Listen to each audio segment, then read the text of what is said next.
motivation for Going Upstream was this idea of helping people understand their water usage and how that sort of connects to water in the landscape.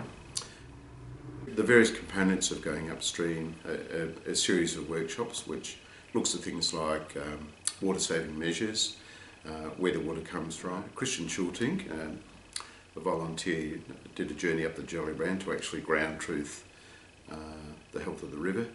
The Water Saving Ambassador program was a really good one, and that's the legacy part of the project. And another one would be the revegetation work, so getting people in the landscape planting trees to improve water quality.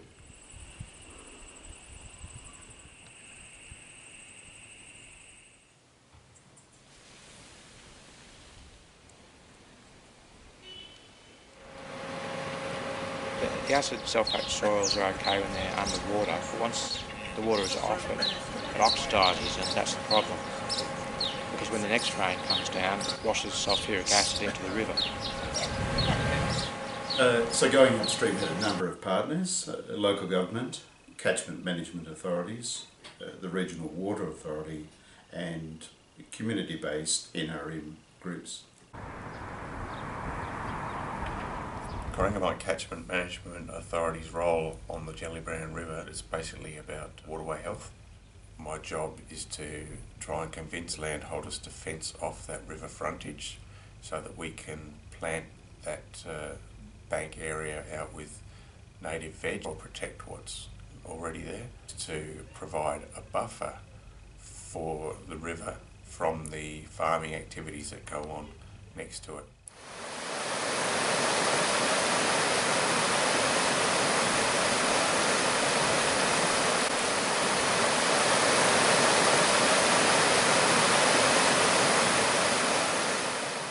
So we ran information sessions in Timboon, Camperdown and Warrnambool about educating people about where water comes from, but also how they might save water in the house as well. A unique part of the project was offering rebates, so if people installed, say, water tanks or dual flush toilets or shower heads, there was an opportunity to get a rebate.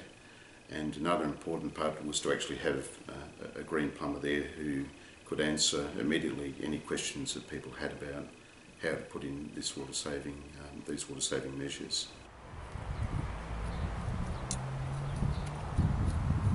We attended a meeting all about Going Upstream in Timboon, and we'd already decided that we wanted to put in tanks, so we've put two in.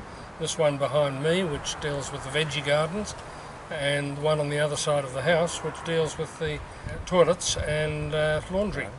Well, we were interested in finding out where our water comes from and the water in the area, and we needed a new water tank. Being farmers, water is everything for us. The rain's been a little bit less than we normally have. We had to buy water in from town, from the town supply, and they bring it out in a tanker and we pay. I attended the Going Upstream information night at Warrnambool. I was very impressed with the way the show was conducted. We learned how to save water. As this year's been very dry, it's vital to shower in short bursts because you know, it's not an everlasting thing, rainwater. We went to the Going Upstream information night in Timboon. The water savings ideas were what we came to hear, really. The dual flush toilets and shower heads and things like that. So another important part of the project was to actually get people out and planting trees, like learning about water quality in areas as far flung as Warrnambool, Port Campbell and Princetown. Next time people turn on the tap at home, they have a greater appreciation for things like water quality, water scarcity and water generally in the landscape. Yes, Going Upstream supported two of Warrnambool Coast Care Landcare Group's tree planting activities this year. The first was here at Platypus Park by the Merri River, and then the second was on National Tree Day. And we had something like 120 people participate in those events, so we were really happy with that.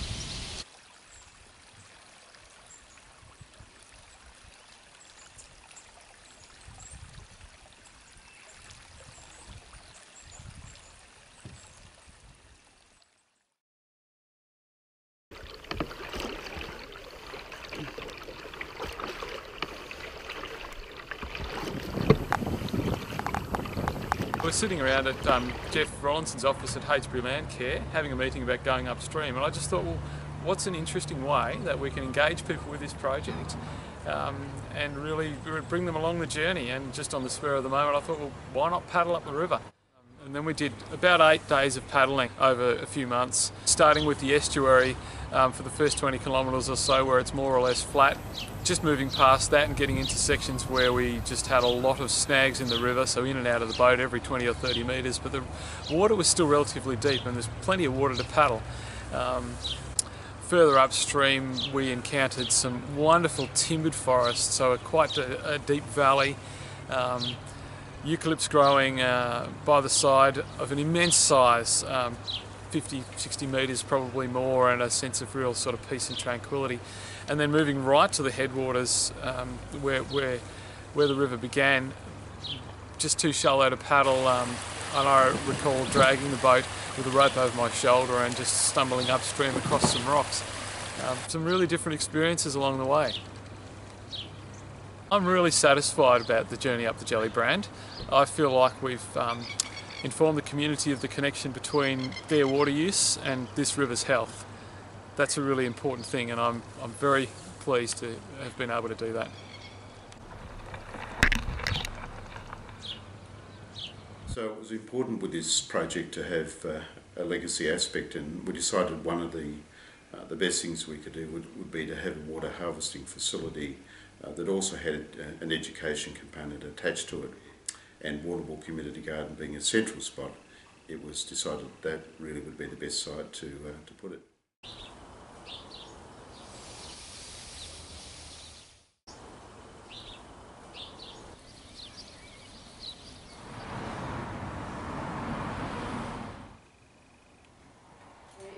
The design for the community gardens shelter had to respond to the very specific and unique features of the site. The site itself changes to reflect the seasons. We looked at biomimicry as a way to design. Biomimicry is looking at the tried and tested patterns found in nature to inspire the design.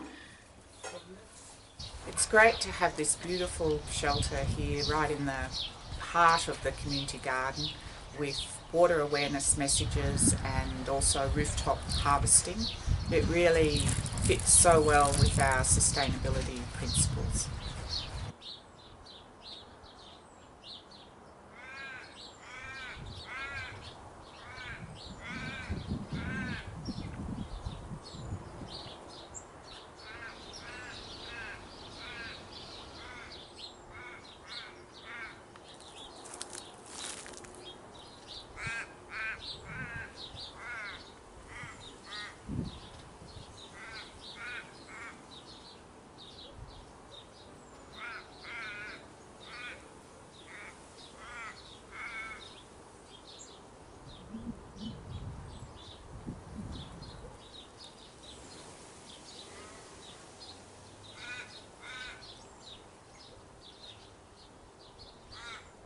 So rather than just do a sign to help people make the connection between the Gellibrand River and the water supply, we decided to do it in a more creative way.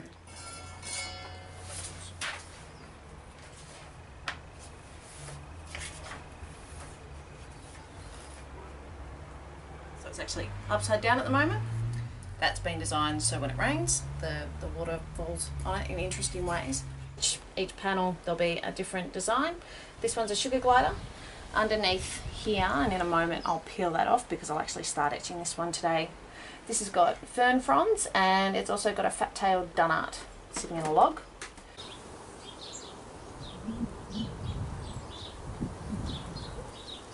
This is a beautiful and creative way to share the message about where Warrnambool's water comes from and the impact that increased water use has on the Gellibrand River and the creatures that depend on it.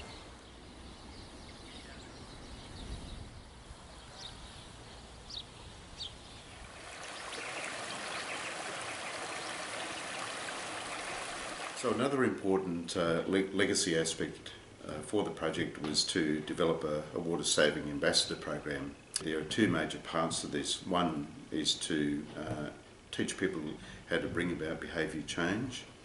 The other part of it was to help people develop some key messages to take out into the community to talk to people about how they might save water. And to assist us in this, we engaged Dr. Michelle Graymore. And Michelle is a specialist, particularly behaviour change in the natural resources sector.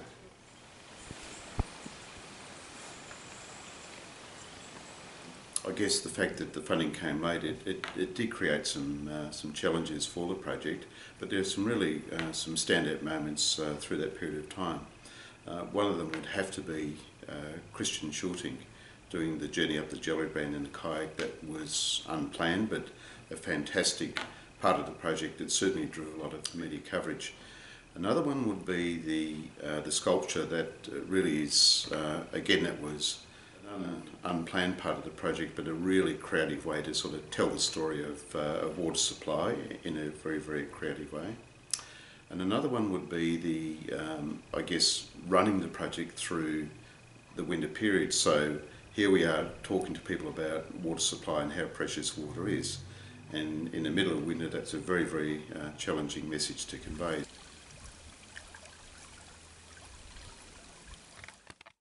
Now understand that water is a scarce resource, and every drop that we save is precious.